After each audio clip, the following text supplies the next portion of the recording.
Hello everybody. Now this is your physics class of class 11th and we are here going to deal with a zero lecture which is called introductory lecture regarding class 11th. So बेटा main चीज़ ये है कि class 10 तक आपने जो भी physics पढ़ी या जो भी साइंस पढ़ी वो एक जनरल साइंस थी जो बेसिक तौर पे उतनी आज के समय में हर व्यक्ति को आनी चाहिए। लेकिन क्लास 11th में एंटर करते ही आप जिस फिज़िक्स को पढ़ने जा रहे हैं उसमें बहुत सारी बारीकियां हैं जिनको समझ के ही आप चीज़ों को डील कर पाएंगे। यहाँ पर मैं चैप्टर्स का नाम बता के या वो लिस्टिंग दिखाने की कोशिश नहीं कर रहा हूँ क्योंकि ये बहुत ही आम चीज़ है और नेट पे आपको ईज़िली अवेलेबल है। तो मैं ये मानता हूँ कि आपको अभी तक अपना सिलेबस मिल गया होगा कि एक्चुअल में आपको पढ़ना क्या है। यहाँ पर जो चीज़ें बहुत ज़्यादा मायने रखती हैं या एक जो क्लास 10 और क्लास 11 के बीच का एक जो बड़ा सा गैप है फिज़िक्स को लेके, हम आज उसी चीज़ पे बात करेंगे, इसलिए थोड़ा सा आप ध्यान दें। सच पूछिए तो क्लास 10, 11, 12 में 11th की फ़िज़िक्स सबसे ज़्यादा टफ होती है, लेकिन अगर आप सावधानी से और बिल्कुल ध्यान से शुरू से ही चलें तो इस पे पूरी तरह आप अपना कमांड कर सकते हैं। चीज़ें बहुत ही ज़्यादा सिस्टमेटिक हैं। आप जानते हो साइंस का मतलब ही क्या है, एक सिस्टमेटिक ऑब्जर्वेशन किसी भी चीज़ का। तो यहाँ पर सबसे बड़ी इम्पॉर्टेंट चीज़ क्या है कि मैं आज फर्स्ट चैप्टर से ही जो कि फिज़िकल वर्ल्ड नाम का है, कहने के लिए इस चैप्टर का अकॉर्डिंग टू योर पेपर ज़्यादा इम्पोर्टेंस नहीं, जो अकॉर्डिंग टू मार्क्स की अगर हम बात करें इस चैप्टर से बहुत ही कम 2-3 नंबर के क्वेश्चन आते हैं। लेकिन अगर मेरी माने तो इस चैप्टर बेसिक तौर पे आपको सही मायने में क्लास 10 और क्लास 11 के बीच में जो फिज़िक्स का डिफरेंस है, जो असल कॉन्सेप्ट है, वो समझाने में पूरी मदद करता है। तो इस चैप्टर को बेकार है या एग्ज़ाम में उतना इंपॉर्टेंस ना होने की वजह से छोड़ना नहीं है, चीज़ों को समझना है, क्योंकि ये चीज़ आपको पूरी तरह से ये इम्पैक्ट दिला पाएगी कि असल में आप क्या पढ़ने जा रहे हो, क्यों पढ़ने जा रहे हो। तो थोड़ा सा अब हम इसमें एंटर करते हैं कि इसमें हमें क्या क्या पढ़ना है। सबसे बड़ी चीज़ कि आपको फ़िज़िक्स में यहाँ पर जो सबसे इम्पॉर्टेंट चीज़ें सामने आएंगी कि आपको ऐसी ऐसी चीज़ें पढ़नी होंगी जो माइक्रो लेवल, जो छोटे लेवल पे हैं, जो नेकेड आइज़ नहीं देख पाती, जो बड़े लेवल पे हैं जिन्हें आप पूरी तरह से देख पाते हो। तो 11th में तो आप उसी चीज़ को ज़्यादा डील करोगे जो आप अपने आँखों से पूरी तरह देख पाते हो, फिज़िकली महसूस कर पाते हो, आसपास की चीज़ों से बहुत ही आसान तरीके से इलस्ट्रेशन लेके चीज़ों को इमेजिन कर पाते हो। कॉन्सेप्ट्स होंगे लेकिन चीज़ें इतनी ज़्यादा हेल्पफुल होंगी कि आप बहुत ही ईजिली इलस्ट्रेशन के थ्रू कॉन्सेप्ट्स को डील कर पाएंगे। यहाँ पर थोड़े लेंदी हो गए लेसन, क्योंकि क्लास 10th में जो आपका फ़िज़िक्स था वो यहाँ पर बहुत ही कंपेयर में बहुत ही छोटा है। तो ये अपने आप में फ़िज़िक्स आपका पूरा साइंस से ज़्यादा चीज़ों को कवर, क्लास 10 के स्टैंडर्ड से बहुत बड़ी चीज़ों को कवर करेगा। और 15th लेसन है तो नो डाउट आप ये चीज़ को महसूस भी कर पा रहे होगे।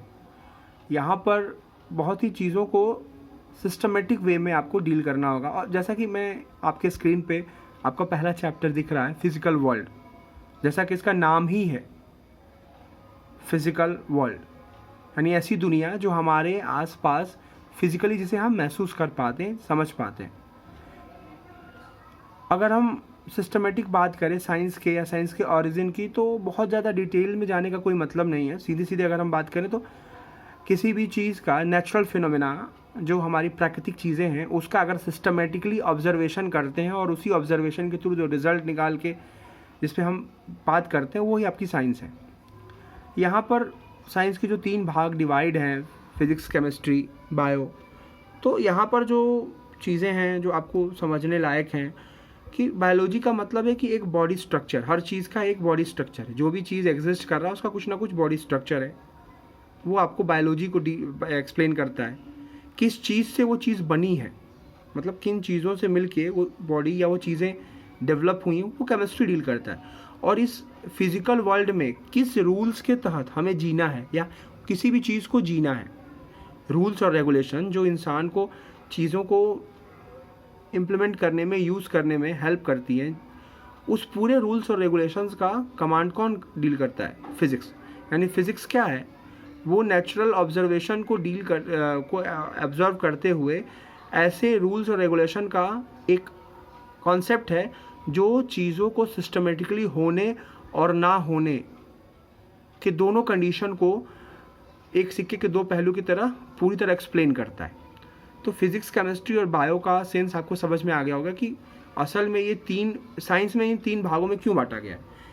एक से बॉडी के हर चीज़ के बॉडी स्ट्रक्चर को एक्सप्लेन करता है, एक कैसे बना, उसमें क्या क्या चीज़ें यूज़ हुई जिससे वो डेवलप हुआ, और एक जो डील करता है किन रूल्स के अकॉर्डिंग इस ब्रह्मांड में रहने के लिए वो डील करता है। तो इसके साथ ही ये तो तीन बातें हो गई। अब जो आगे हम चलते हैं, जो कि हमारे दो मोस्ट इम्पॉर्टेंट प्रिंसिपल हैं फिज़िक्स के अप्रोच के, क्योंकि यहाँ पर हमारा अप्रोच बहुत इंपॉर्टेंट मायने रखता है। चीज़ों को जितना ज़्यादा सिंप्लीफाइड वे में यूनिफाइड करके पढ़ेंगे उतना ही ईजी होगा। अब यहाँ पर आप देखिए जो हमारा दो मोस्ट इम्पॉर्टेंट प्रिंसिपल है, यूनिफिकेशन और रिडक्शनिज़म, जिस पे आपको पूरी फिज़िक्स पढ़नी है आगे ऑनवर्ड्स, जब तक आप पढ़ेंगे। तो यूनिफिकेशन क्या है, रिडक्शनिज़म क्या है, जैसा कि आप देख पा रहे हो स्क्रीन पे। यूनिफिकेशन का मतलब ये है कि हमारे आसपास जितनी भी चीज़ें घटित हो रही हैं, जितने भी तरह की चीज़ें हो रही हैं, उन सभी चीज़ों को कम से कम रूल्स या कुछ ऐसे नियमों, एक ऐसे रूल्स के अकॉर्डिंग एक्सप्लेन करना, यानी एक ही हथियार से कई काम कर पाना। यानी आसपास की चीज़ें, जितनी भी तरह की घटनाएं हो रही हैं, अगर कोई प्रिंसिपल कोई ऐसी चीज़ है जो एक ही होने के बावजूद एक से अधिक कार्यों को एक्सप्लेन कर पा रहा है, डिटेल में बता पा रहा है, तो वो क्या है? वो यूनिफाइड रूल है। तो फिज़िक्स में यूनिफिकेशन का सेंस क्या है कि आप आगे जो भी चीज़ें पढ़ेंगे, इसमें ऐसे कई रूल्स आएंगे जो सिंगल होते हुए भी कई सारे कंडीशंस को डील करेंगे। तो इसी के अकॉर्डिंग इसका जो पहला प्रिंसिपल है, ये यूनिफिकेशंस का कॉन्सेप्ट है, जो यूनिफाइड वे में चीज़ों को एक्सप्लेन करने में कम से कम रूल से बताएगा। दूसरी चीज़ें जो आपके सामने है, रिडक्शनिज़म। इसका क्या कॉन्सेप्ट है, किस तरह का वे है? तो इसमें पूरा का पूरा रिडक्शनिज़म का सेंस ये होता है कि आप चीज़ों को उसके मतलब छोटी, जो जिस चीज़ से वो बना है, उन चीज़ों को डील करते हुए आप बड़े चीज़ों के बारे में बात करेंगे, या बड़े चीज़ों को डील करते हुए उनके छोटे चीज़ों के बारे में बात करेंगे। यानी कि ये पूरी तरह से एक कहा जाए तो रिडक्शनिज़म जो हमारे थर्मोडायनेमिक्स वगैरह का, थर्मोडायनेमिक्स काइनेटिक एनर्जी का चैप्टर है, वो इन दोनों ही चैप्टर को मुख्य रूप से डील करने के लिए इस प्रिंसिपल को डेवलप किया गया है।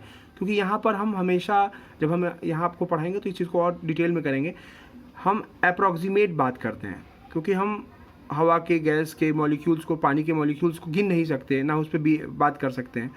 तो हम एक एवरेज कॉन्सेप्ट की बात करते हैं, और जहाँ पर हम एवरेज कॉन्सेप्ट की बात करते हैं, एक एवरेज प्रिंसिपल से डील करते हैं, यानी आसपास की अगर वो चीज़ों का जो ढांचा है, जो बेस है, वो जिस हिसाब से होगा, उसके माइक्रो छोटे लेवल पे भी उस तरह की प्रॉपर्टीज़ वो चीज़ें डील करेंगी। यानी बड़े लेवल से हम छोटे लेवल की तरह रिड्यूस होकर कॉन्सेप्ट को अप्रॉक्सीमेटली एक्सप्लेन करने की कोशिश करते हैं। तो ये थर्मोडायनामिक्स और काइनेटिक थ्योरीज वगैरह के जो चैप्टर्स हैं, इसमें आपका ये जो दूसरा प्रिंसिपल रिडक्शनिज़म इसी बेस पे काम आता है, इसी चीज़ को एक्सप्लेन करता है, बाकी सारी चीज़ों को यूनिफिकेशन डील करता है। ठीक है, तो यहाँ पे आप देख पा रहे हो, this approach is to derive properties of complex system, ऐसे सिस्टम जिनको आप छोटे लेवल पे देख नहीं सकते।